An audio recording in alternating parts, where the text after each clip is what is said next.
Assalamualaikum warahmatullahi wabarakatuh. Kembali lagi bersama saya Rahma Arifah Mufliha NIM 1852118. Di sini saya akan mempresentasikan tentang analisis manajemen laba pada PT Kimia Farma Tbk. Yang akan saya bahas ini dalam analisis manajemen laba pada kasus PT Kimia Farma. Yang pertama, saya akan menjelaskan tentang apa itu manajemen laba. Kemudian yang kedua, untuk kasus PT Kimia Farma. Kemudian yang ketiga, untuk analisis kasus PT Kimia Farma.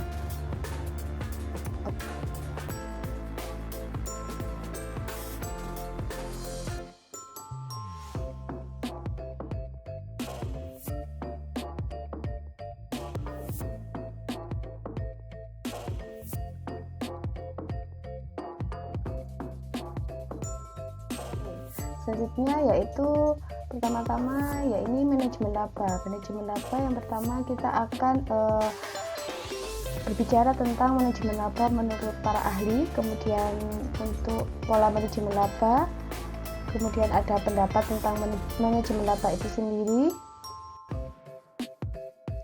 Kemudian yang keempat, kita akan membahas faktor penyebab munculnya manajemen laba dan contoh kasus. Yang pertama yaitu manajemen laba menurut para ahli. Yang pertama, menurut Sri Sulisyanto pada 2008, manajemen laba adalah upaya mengubah atau menyembunyikan dan menunda informasi keuangan secara umum para praktisi, yaitu pelaku ekonomi, pemerintah, asosiasi profesi, dan regulator lainnya. Berargumen bahwa pada dasarnya manajemen laba itu merupakan perilaku oportunis seorang manajer untuk mempermainkan angka-angka dalam laporan keuangan yang sesuai dengan tujuan yang ingin dicapainya. Kemudian poin kedua yaitu tentang pola manajemen laba. Yang pertama ada pola pertama yaitu taking a bath atau pencucian. Pola manajemen laba yang melaporkan laba periode berjalan dengan nilai yang sangat rendah atau sangat tinggi. Kemudian pola yang kedua yaitu income maximization, yaitu pola manajemen laba ini kebalikan dari income minimization, yaitu melaporkan laba lebih tinggi daripada laba sesungguhnya. Kemudian pola manajemen laba selanjutnya pada poin ketiga yaitu ada income minimize, yaitu menjadikan laba di periode berjalan lebih rendah daripada laba sesungguhnya. Kemudian ada pola manajemen laba yang terakhir yaitu income something, yaitu pola manajemen laba yang paling menarik dengan cara melaporkan tingkat laba yang cenderung berfluktuasi yang normal pada periode-periode tertentu. Kemudian poin selanjutnya yaitu kita akan berbicara tentang pendapat tentang manajemen laba. Yang pertama yaitu tentang pendapat buruk, yaitu meskipun ada tantangan metodologis dalam hal ini, ada semakin banyak temuan atas reaksi positif pasar terhadap manajemen laba yang menyatakan bahwa secara umum manajemen menggunakan laba secara efisien. Kemudian pendapat selanjutnya yaitu pendapat secara baik. Manajemen laba itu bagus atau buruk tergantung bagaimana cara menggunakannya. Kesimpulannya yaitu baik atau buruknya manajemen laba adalah tergantung penggunaannya dalam praktisi akuntansi. Selagi belum melenceng dalam kebijakan akuntansi tersebut, manajemen laba tetap bisa digunakan di suatu perusahaan. Kemudian kita akan membahas faktor apa sih yang menyebabkan munculnya manajemen laba tersebut, yaitu faktor yang pertama kontraktual.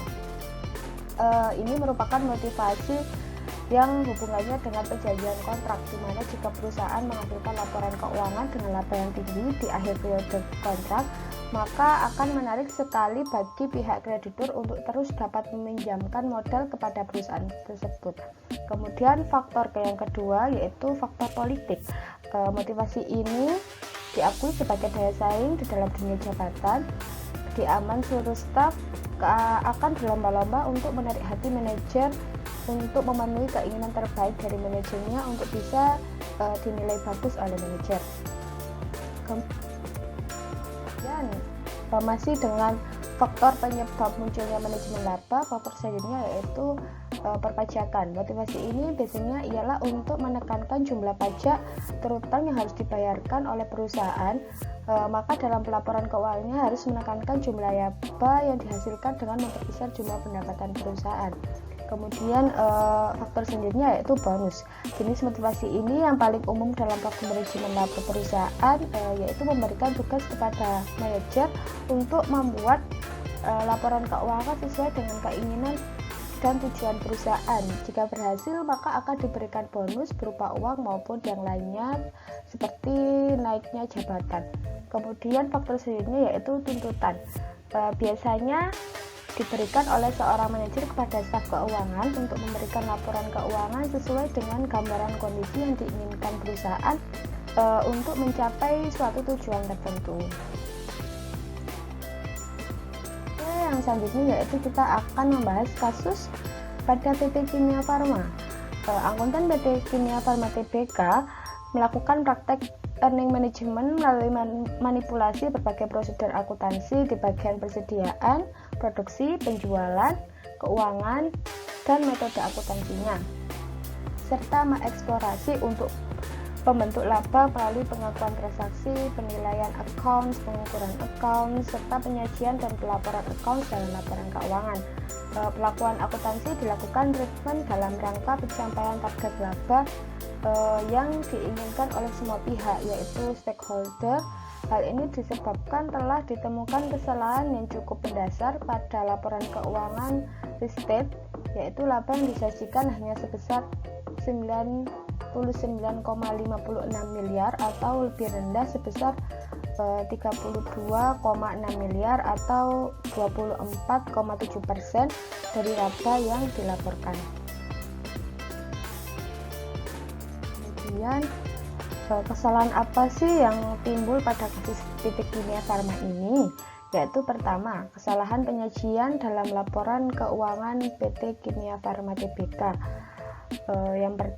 Kemudian yang kedua yaitu kesalahan tersebut terdapat pada unit-unit sebagai berikut. Yang pertama, unit industri bahan baku, yaitu kesalahan berupa overstage penjualan sebesar 2,7 miliar. Kemudian yang kedua yaitu dari unit logistik sentral, yaitu kesalahan berupa overstage juga pada persediaan barang sebesar 23,9 miliar. Kemudian ada dari unit perdagangan besar farmasi atau PBF, yaitu kesalahan berupa overstage sama pada persediaan barang sebesar 8,1 miliar dan kesalahan berupa overstage penjualan sebesar 10,7 miliar. Kemudian ada kesalahan selanjutnya yaitu dilakukan oleh direksi pada periode 1998 sampai Juni 2002 dengan cara yaitu membuat dua daftar harga persediaan atau master price yang berbeda masing-masing diterbitkan pada tanggal 1 Februari 2002 dan 3 Februari 2002, di mana keduanya merupakan master price yang telah diautorisasi oleh pihak yang berwenang yaitu Direktur Produksi PT Kimia Farma. Master price per 3 Februari 2002 merupakan master price yang telah disesuaikan nilainya atau penggelembungan dan dijadikan dasar sebagai penentuan nilai persediaan pada unit distribusi PT Kimia Farma per 31 Desember 2001. Kemudian kesalahan selanjutnya yaitu melakukan pencatatan ganda atas penjualan pada unit PBF dan unit bahan baku, yaitu pencatatan ganda tersebut dilakukan pada unit-unit yang tidak disamping oleh akuntan. Kemudian selanjutnya yaitu analisis kasus pada PT Kimia Farma Tbk ini. Kasus manajemen yang dilakukan oleh akuntan PT Kimia Farma Tbk melakukan praktik earning management melalui manipulasi berbagai prosedur akuntansi di bagian persediaan, produksi, penjualan, keuangan, dan metode akuntansinya, serta mengeksplorasi unsur pembentuk laba melalui pengakuan transaksi, penilaian accounts, pengukuran accounts, serta penyajian dan pelaporan accounts dalam laporan keuangan ini. Perlakuan akuntansi dilakukan treatment dalam rangka pencapaian target laba yang diinginkan oleh semua pihak, yaitu stakeholder.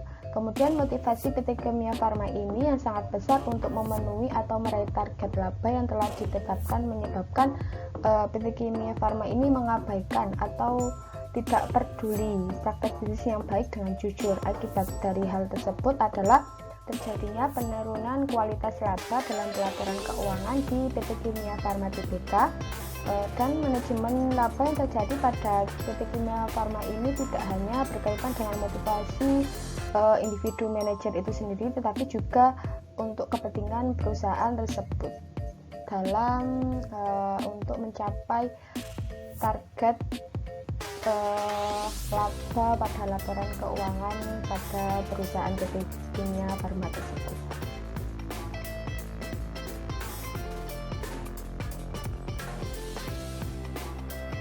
Sekian presentasi dari saya. Apabila ada salah kata mohon dimaafkan. Wassalamualaikum warahmatullahi wabarakatuh. Terima kasih.